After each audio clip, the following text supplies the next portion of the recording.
Hanap niyo po ba ay generator na tahimik dahil nasa subdivision po kayo o dikit-dikit ang bahay? Ito po ang kailangan po ninyo. Allen na inverter generator. Ang kaya po niya kung meron po kayong appliances na papaanda rin na dalawang aircon, na 1.5 horsepower na inverter at dalawang TV, dalawang ventilador, syempre internet at laptops at mga ilaw, sapat na po ang 3,200 watts na inverter generator. Napakatahimik at napakatipid po nito sa gasolina. Wala pa pong 1 litro kada isang oras ang konsumo po niyan. At ang kagandahan nito mga kadiskarte, hindi uso ang PM Send or check your inbox. Sa Diskarte Pinoy TV, sasabihin ko po sa inyo ang presyo para makapag-canvas po kayo. At syempre, samantalang nanonood po kayo, alam niyo po yung pinapanood niyo, alam niyo po ang presyo. Unahin po natin kay Boss Rico Abad ng Iloilo. Ang order po niya sa atin, 3,200 watts na inverter generator. Pakita ko sa inyo kung gaano po siya katahimik. Start po natin. Chok. Andar po ang generator, balik lang ang chok. Ito mga kadiskarte nagsasalita po ako, katabi ko po ang generator ngayon. Lalakpitan ko pa po para magkaroon po kayo ng idea.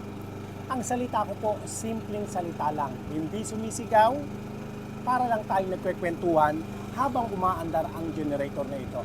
So pagka inilagay nyo po ito sa labas, nasa loob kayo ng bahay, wala po kayong almost maririnig sa tunog ng generator. Pero ang kaya niyang paandarin, ulitin natin, dalawang aircon na 1.5 horsepower, dalawang TV, dalawang ventilador, internet at laptops, mga ilaw, wala pong problema.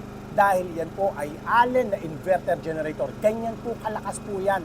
Apakatibay, quality, 100% copper wire. At ang presyo lang po yan mga kadiskarte, 39,500 lang po. Okay, off na po natin. Sa lahat po ng mga interesado, ang ating cellphone number, naka-flash po dyan sa inyong screen. At magandang araw na rin po kay Boss Ruel Camba ng Albay. Ito po ang order ninyo, 3,200 watts din po.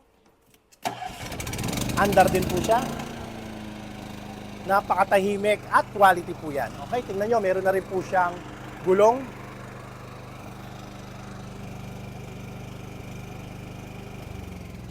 Sa lahat ng mga interesado, pakishare nyo naman po ang ating video sa mga kakilala o mga kamag-anak po ninyo na sa tingin nyo po nangangailangan po ng quality generator. At testingin na rin po natin kay Boss Mildred Red Lancer ng Davao Oriental. Ito naman pong generator na ito mga kadiskarte, yan po, Allen din po yan, Allen generator. Ito po, hindi siya silent type, ordinary na generator po siya. Pero ang kagandahan po nito, 100% copper wire po yan. Medyo may kaingayan lang po yan dahil hindi po siya inverter, may gulong na siya. Pero malakas din po yan. Sige natin. On natin. Balik lang po yung choke. Ayan. So, isang honest review ito po. Tatabihan ko naman po yung generator. Magsasalita ako, ewan ko kung madidinig ko po yung boses ko, mas maingay po siya kaysa doon sa inverter generator. Okay?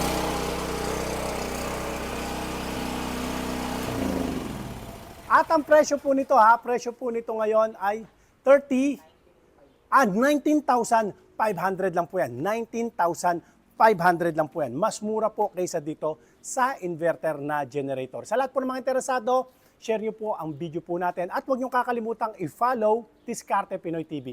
Ingatan naman po kayong palagi ng Panginoon. God bless po.